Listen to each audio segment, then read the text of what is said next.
Hello guys, welcome back with my new video. In this video I'm going to show you how to enable crossfade on Apple Music. So guys, if you are using iPhone and have in and want to enable crossfade on Apple Music, then I'll help you how to do this. So let's start without wasting any time.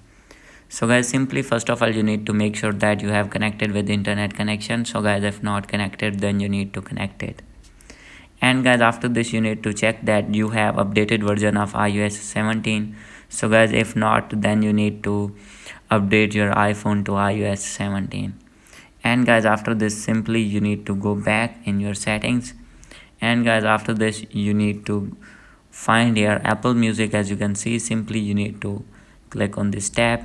And guys, here is the option of you can see mobile data. You need to turn on this. And guys, after doing this you need to go back.